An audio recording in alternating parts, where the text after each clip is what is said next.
लखनऊ में मैं उत्तर प्रदेश के सभी मतदाताओं से इंडिया गठबंधन को भारी भरकम वोट देने के लिए, भारी मात्रा में वोट देने के लिए अपील करने के लिए आया हूं। मैं 4 बातें रखना चाहता हूं। पहले चारों बिंदु बता देता हूं, फिर उसको डिटेल में एक्सप्लेन करूंगा। पहला ये कि ये चुनाव भारतीय जनता पार्टी मोदी जी अपने लिए वोट नहीं, अमित शाह जी को प्रधानमंत्री बनाने के लिए वोट मांग रहे हैं। दूसरी बात, योगी आदित्यनाथ जी को अगर ये लोग जीत गए तो योगी आदित्यनाथ जी को 2 से 3 महीने के अंदर उत्तर प्रदेश के सीएम पद से हटा दिया जाएगा। नंबर 3, इन लोगों की पूरी तैयारी है, अगर ये लोग जीत गए तो संविधान को बदल के SC ST और OBC का रिजर्वेशन खत्म कर दिया जाएगा। और नंबर 4, जो आंकड़े अब देश भर से आ रहे हैं वो ये दिखा रहे हैं कि 4 जून को इंडिया गठबंधन की सरकार बनने जा रही है और NDA को और BJP को बहुत कम सीटें मिलने जा रही हैं।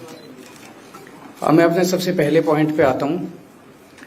जब 2014 में प्रधानमंत्री बने थे नरेंद्र मोदी जी, तो उन्होंने खुद एक रूल बनाया था कि भारतीय जनता पार्टी के अंदर और उनकी सरकारों में 75 वर्ष से ऊपर कोई भी व्यक्ति होगा तो उसको संगठन में और सरकार में किसी भी पद पे नहीं रखा जाएगा, उसको रिटायर कर दिया जाएगा।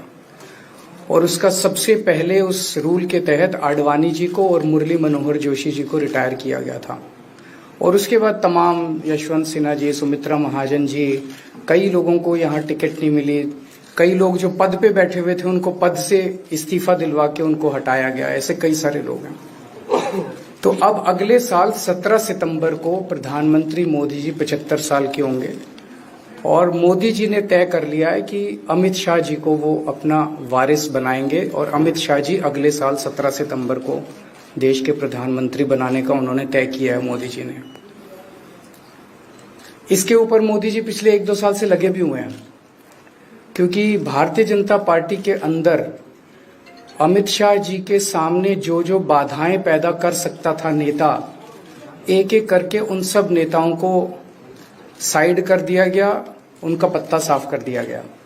शिवराज सिंह चौहान को हटा दिया गया, वसुंधरा राजे को हटा दिया गया, डॉक्टर रमन सिंह को हटा दिया गया, देवेंद्र फडणवीस को खत्म कर दिया गया, खट्टर साहब को खत्म कर दिया गया।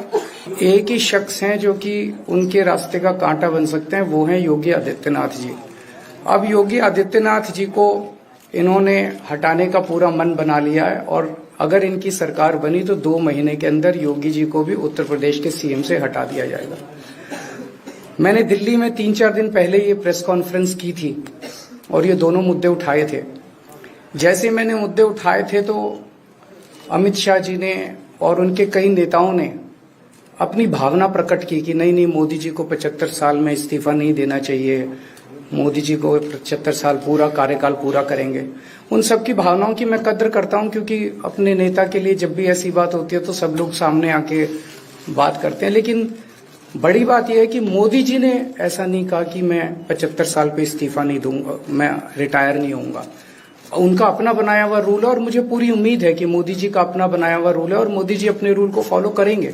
नहीं तो लोग कहेंगे कि मोदी जी ने ये रूल आडवाणी जी को हटाने के लिए बनाया था, जब अपनी बारी आई तो नहीं। तो मोदी जी इस रूल का फॉलो करेंगे, ये पूरा यकीन है देश के लोगों को कि उन्होंने खुद रूल बनाया तो खुद फॉलो करेंगे। दूसरी बड़ी बात जो हुई कि जब मैंने कहा कि योगी आदित्यनाथ जी को 2 महीने में हटा दिया जाएगा, इस पे अभी तक भाजपा के किसी नेता की टिप्पणी नहीं आई है। 4 दिन हो गए। इसका मतलब ये तो कंफर्म करता है कि उन्होंने पूरी प्लानिंग कर ली है और उनके पक्ष में कोई बोलने के लिए तैयार नहीं है योगी आदित्यनाथ जी के।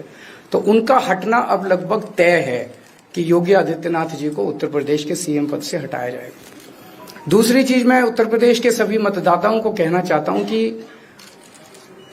पिछले 4-5 महीने से इन्होंने शोर मचा रखा है, 400 पार 400 पार 400। क्यों? कहते हैं नहीं, मोदी जी कुछ बड़ा काम करना चाहते हैं। तो लोगों ने खोद खोद के पूछा, भाई क्या बड़ा काम करना चाहते हैं, कुछ बताओ तो सही।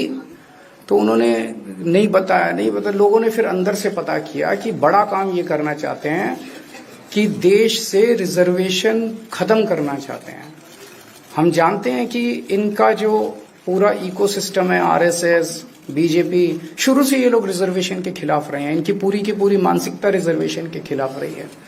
तो मैं सभी लोगों को ये आगाह करना चाहता हूं कि ये बड़ा काम इनको 400 पार इसीलिए चाहिए क्योंकि ये रिजर्वेशन खत्म करना चाहते हैं। संविधान को, बाबा साहब अम्बेडकर ने जो संविधान बनाया था, उस संविधान को ये तार तार करना चाहते हैं।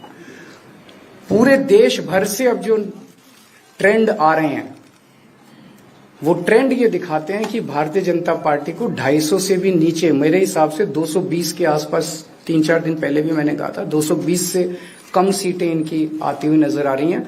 आप हिसाब लगा लीजिए। मैं हरियाणा होके आ रहा हूं कल परसों।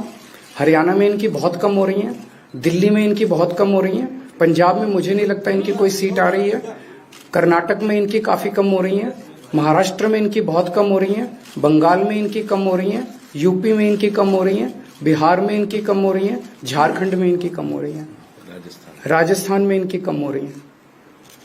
तो इनकी सीटें आ कहां रही हैं?